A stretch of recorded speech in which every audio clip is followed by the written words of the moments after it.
आणि समोर बघू शकता भाई साहब, भाई साहब प्युअर नशा. मी काय स्काय डायव्हिंग करणार वाटतं.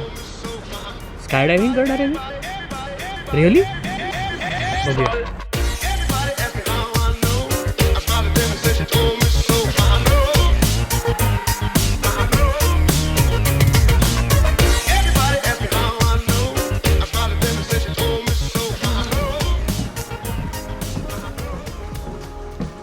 आणि आपली सकाळची सुरुवात होते पावसाने. ओ बापरे, जामच पडतोय. बघा कसं स्मोकी स्मोकी वाटतंय, भारी. एवढा पाऊस.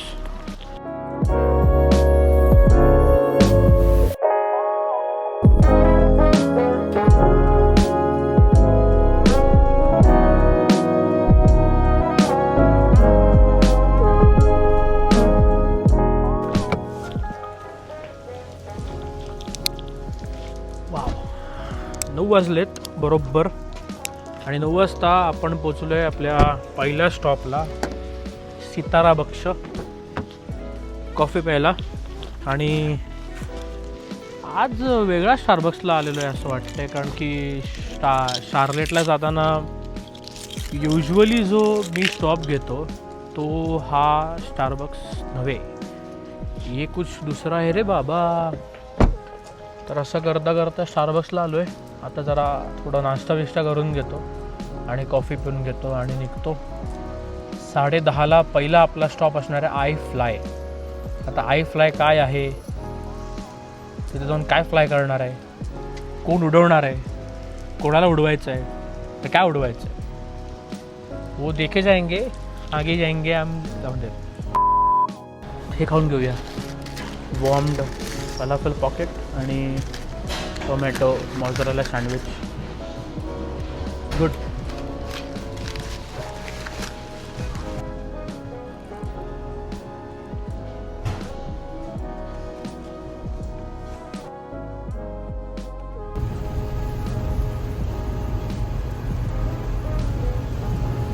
मी सध्या फॅन्सी गॅप या पासमधनं पास होतोय. फॅन्सी गॅप म्हणजे आपल्याकडे कसं खंडाळा आहे तसं वर्जिनिया नॉर्थ कॅरोलायनामध्ये एक असा घाट आहे, घाट रिजन आहे, which is very dangerous region. आणि इकडे ऑलवेज फॉग वॉर्निंग असते, क्रॉसविंड वॉर्निंग असते. त्यात आज दिवसभर पाऊस आहे आणि समोर बघू शकता भाई साहब.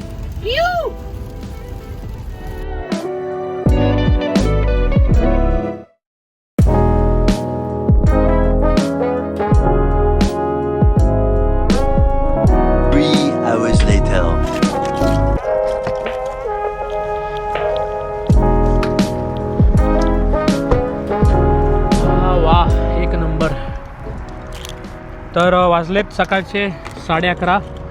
I am in Charlotte right now. आणि हे जे दिसते वर आय फ्लाय, ते काय असणार आहे तुम्हाला आतमध्ये जाऊनच कळेल. गेस करा तोपर्यंत मी कुठे आलो आहे. ते आय फ्लाय म्हणजे नक्की काय आहे. A few minutes later. तर विषय असं झाला, आय फ्लायचा आतमध्ये गेलो आणि आतमध्ये रिझर्वेशन करावं लागतं. US मध्ये ती एक गोष्ट आहे की बिना रिझर्वेशनचं तुम्ही हॉटेलमध्ये रेस्टॉरंटला जेवू पण शकत नाही. एनिवेज, तर आय फ्लायचं रिझर्वेशन मी केलं आता संध्याकाळी 6चं. तर 5:40पर्यंत इथे यायचं. हाफ ॲन आवर गिअरिंगला लागेल, म्हणजे जे कपडे वगैरे घालायचे आहेत ते. आणि 7पर्यंत होईल असं त्यांचं प्रेडिक्शन आहे. सो आता जे लिस्टमध्ये मी बघितलं होतं काय काय करायचं शार्लेटचं ते करून घेऊ आणि मग संध्याकाळी आय फ्लायला भेट देऊ.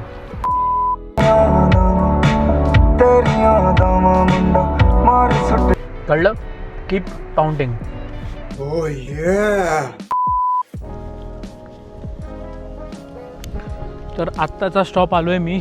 वाजलेत 12:30 आणि डॅनियल स्टोफ कन्झर्वेटरीमध्ये. It is a botanical garden आणि खूप भारी वेदर झालं आहे. भारी म्हणजे बघा, मी जानेवारीमध्ये असा टी शर्टमध्ये बाहेर पडलो आहे. लेजिट 20-22 डिग्री तापमान आहे. आणि रॉबर्ट ली स्टो एंट्रान्स आहे. बघू आता झाडं झुडपं जरा बघूया, एक्सप्लोर करूया. Tuesday closed. वा, तिकीट्स घेतलेत. $16-17 एक तिकीट पडलं आहे. विषय असा झालेला आहे की ह्या कन्झर्वेटरीमध्ये समरमध्ये यायला बेस्ट टाईम आहे, कारण की 2 गोष्टी आहेत. एक आउटडोर आहे आणि इनडोर आहे. आउटडोर म्हणजे असं सगळं आहे, पण लाईक यू कॅन सी सगळं सुकलं आहे आता बिकॉज विंटर चालू आहे. पण फॉर्च्युनेटली आज वेदर खूप बाप झालं आहे आणि त्यांनी ही दुसरी बिल्डिंग बनवलेली आहे त्याच्या आतमध्ये ट्रॉपिकल. सो आपला मुंबई पट्टासारखा जे ट्रॉपिकल ह्युमिड वातावरण जे असतं ते त्यांनी आतमध्ये बनवलेलं आहे. म्हणजे बाहेरपेक्षा आतमध्ये जरा अजून गरम दमट तापमान असणार आहे, जिकडे ह्युमिड फक्त झाडं जी असतात सुटेबल तीच उगतात. आपण आता इकडनं एंट्री करूया आतमधल्यासाठी. आणि इकडे बघाल तुम्ही जसं त्यांनी ही बिल्डिंग जी आहे कम्प्लिटली कंट्रोल्ड एन्व्हायरमेंट केलेले आहे. कम्प्लिटली टेम्परेचर कंट्रोल करून ठेवल्यामुळे सगळीकडे ग्रीनरी आहे. वर पाण्याचे स्प्रिंकलर्स लावलेले आहेत as you can see this. आणि सगळीकडे ग्रीन ग्रीन आहे, बाप वाटतंय. आता जरा याचे सिनेमॅटिक शॉट्स रेकॉर्ड करतो.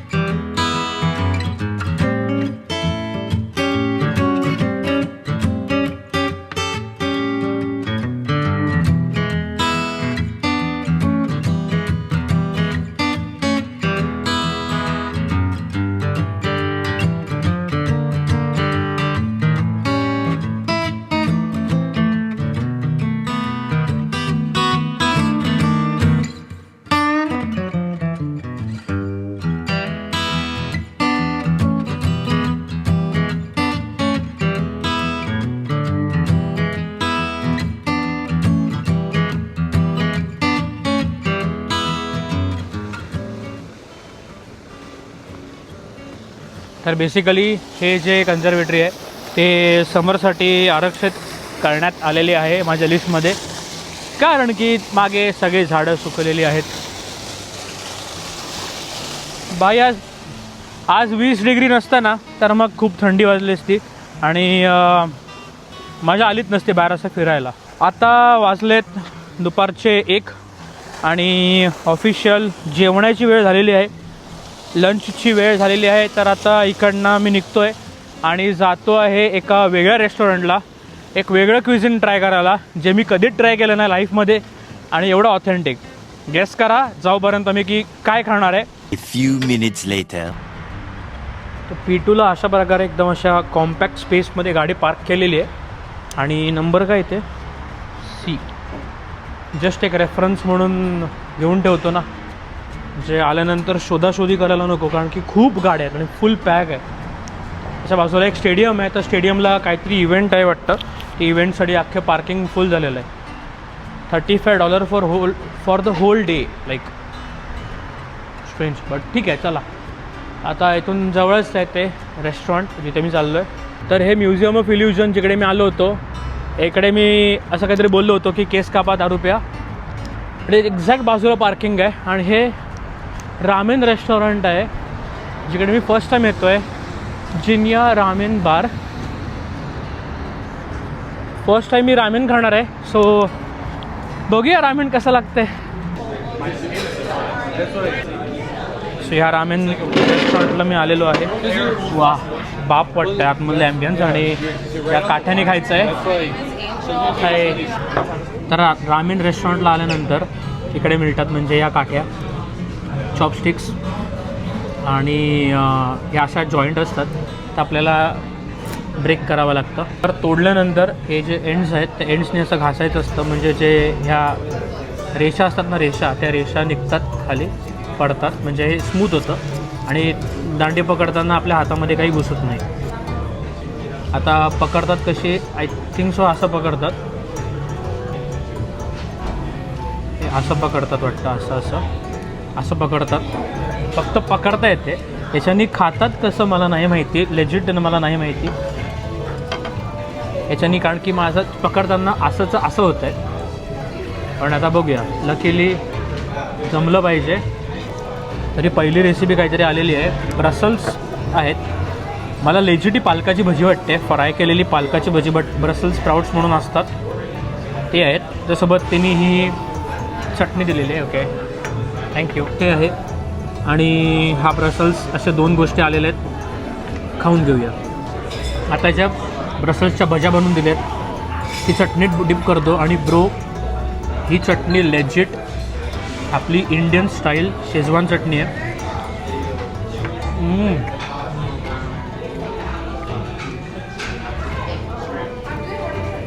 आणि हे मोमोसारखे आहेत गोष्टी, ज्याला ग्योझो म्हणतात. आणि हे जे दिलं आहे ना ते अतिशय वाह्यात आहे. तर मी याला याच्यातच बुडून खाणार आहे.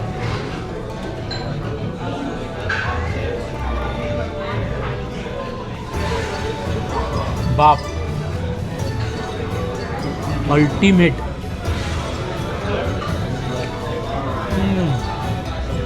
ग्रेट. तर हा बोल आलेला आहे रामेनचा. केवढा मोठा आहे बघा, केवढा मोठा आहे तो. हे भांडं अख्खं संपवायचं आहे आता, जापानीज फूड. पण त्याआधी आपण पहिलं हे सूप पिऊन बघूया रामेनचं. लिटरली मला असं का वाटतं त्याच्यात कांदा बिंदा टाकलेला आहे ना, तर मला असं वाटतं मिसळ खातो आहे मी. बट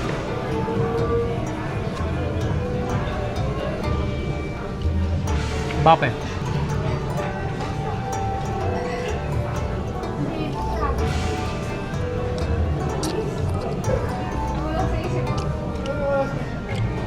बाप. आणि आपण तिरामिसू बघितलं आहे आणि तुम्ही माचा पण ऐकला असेल. ओके, आता त्याच्यात बघा मी माचा लेमनेड पितो आहे.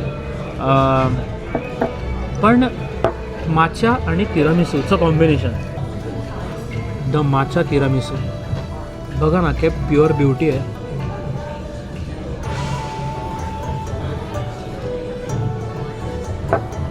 हिरवी पावडर टाकून दिलेली आहे माच्याची वर. मी माच्याचा एवढा मोठा फॅन नाही. एवढा मोठा चमचा, ग्लास एवढूसा चमचा एवढा मोठा, एका घासात संपेल तिरामिसू. एनिवेज, मी जरा चाखून बघतो. थँक्यू. आजपर्यंत स्पून तर स्मूथ गेलं आहे.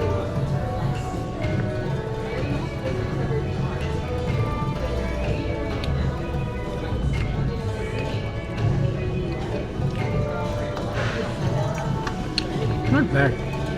मला वाटलं असं हिरवं हिरवं चव लागेल, बट बाप आहे. आहा, जिन्या मेरा दिल लुटिया केलेला आहे. आणि अप्रतिम असं खाणं खाऊन झाल्यानंतर आता आम्ही चाललो आहे म्युझियमला. तर पहिला मी आलेलो आहे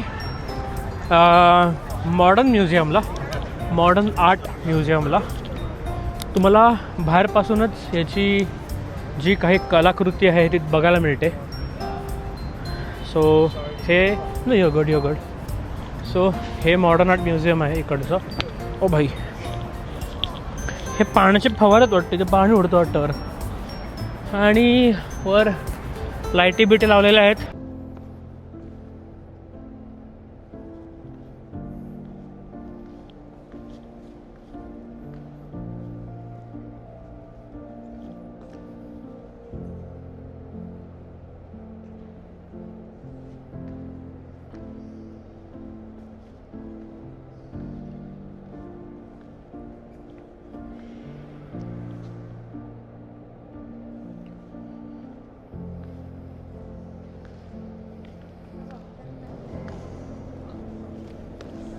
हे कम्प्लिटली मॉडर्न आर्ट म्युझियम आहे.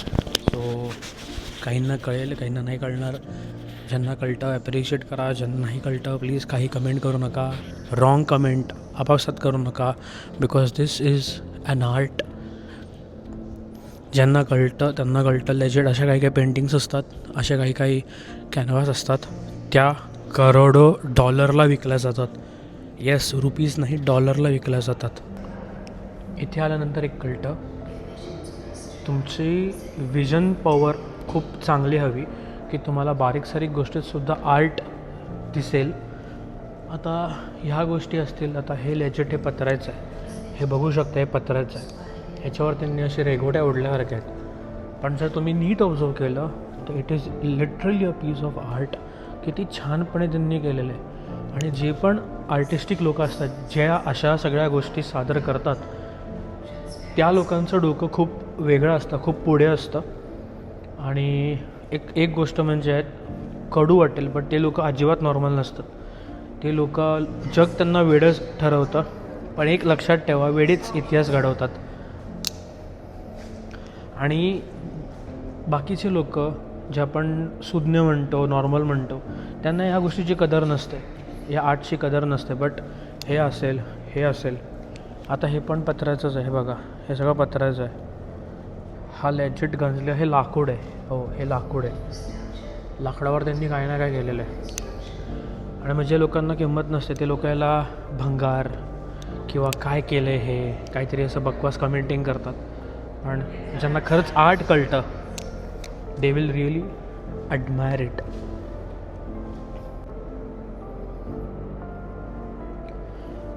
जसं मी 2 मिनटापूर्वी बोललो, आर्ट हे लांबून काय वाटतं, तुम्हाला शहराचा प्लान वाटेल, तुम्हाला अजून काहीतरी वेगळं वाटेल. But if you go close तर नीट बघितलं तर काय काय आहे बघा याच्यावर. हे कीबोर्डच्या कीज आहेत, हे बघा दिसतं आहे का? हां. आणि हे सगळं आपले ICs असतात ना, ते ICs आहेत, केबल्स आहेत बारीक बारीक. आणि त्यांनी हे आर्ट बनवलेलं आहे. सो ह्या आर्टला म्हणतात मिक्स्ड मीडिया आर्ट. लांबून बघितल्यानंतर वेगळं असतं, जवळून बघितल्यानंतर ते चित्र फार वेगळं असतं. And yes please no touching. अशा ठिकाणी आल्यानंतर त्याला हात लावायला जाऊ नका. So guys, while roaming the museum I found some pretty ladies here and great gentlemen over here. So guys, I'll pass over the mic to you. Say something about my channel. I know you don't know about my channel, but I'll surely share you my channel link. Please go and subscribe. So what do you want to say today? I want to let everybody know, stay getting money. Don't go broke. Don't go broke. And lead. I ain't gonna say that last part, but I'm past the mic. Sure. Every girl lie and they all cheat, so just get the prettiest one. And also, they need to subscribe to you and like your videos. Thank you, man. No problem. Happy birthday. Thank you. I don't know. Just get to the page for real. Trust in God. Everything will work out for you. Oh, thank you. Like, comment, and subscribe. Let's go. Appreciate it. Hey guys, make sure to subscribe to our new friend and happy birthday to Kendall, our bestie. Hey. Hey guys, my name is Free. Make sure to subscribe. My piece of advice would just be live life to the fullest. Yellow, like, comment, subscribe. Hi everybody, my name is Phoenix. Only thing I have to say is be patient. Follow my photography page, Iconic Media with 2 Ks. And like and subscribe and comment. Oh, sure. 1, 2, 3. Okay, sure. We've been driving around, singing songs way too loud because we wanna. Finally दिवसभर उन्हाळका केल्यानंतर I फ्लायला आपली गाडी येऊन थांबलेली आहे. सकाळी जी booking केली होती ती आता फायनली उडणार आहे आपण आता. आणि विमानं तयार आहेत उडायला. चला उडूया मग.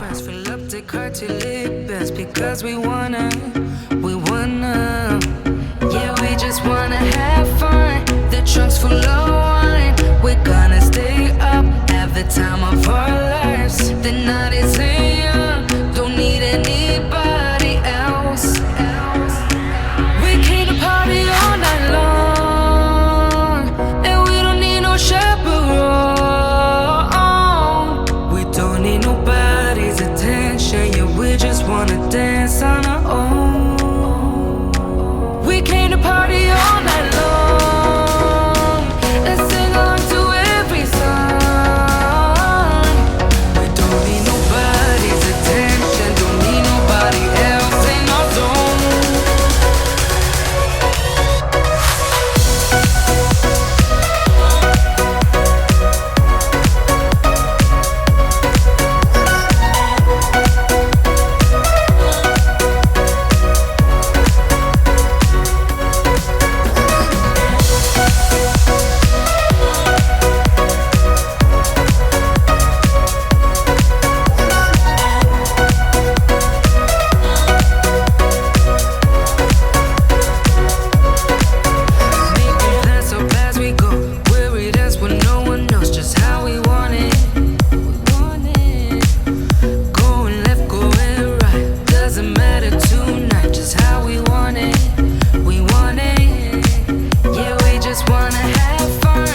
एकचचा number I fly.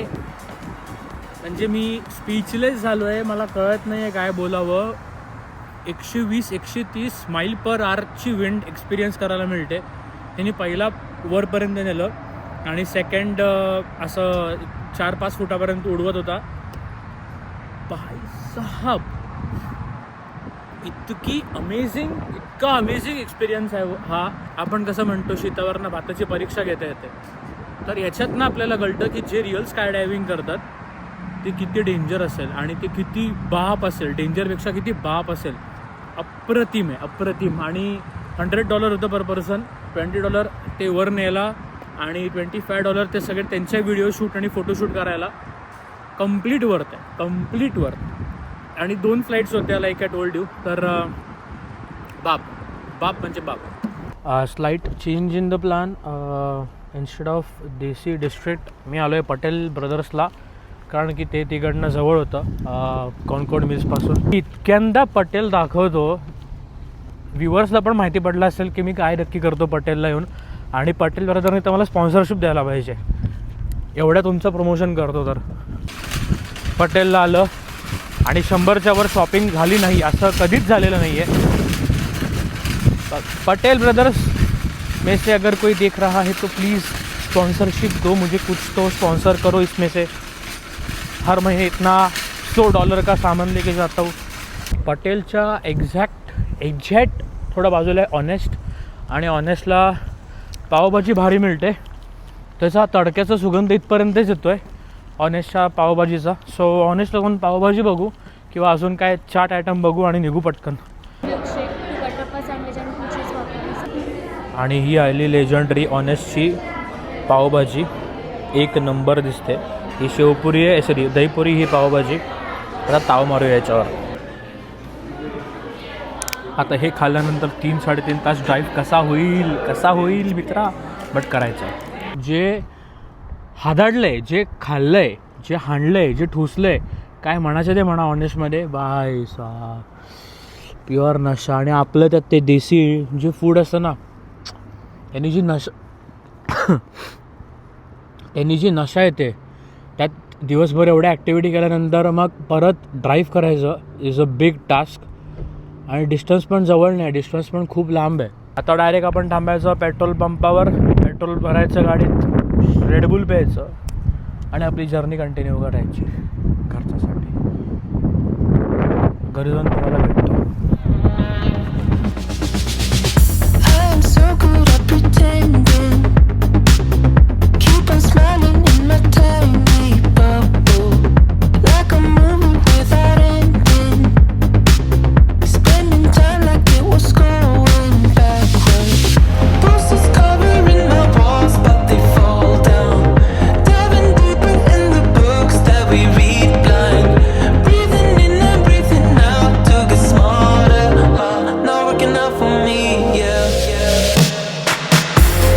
Money on my mind.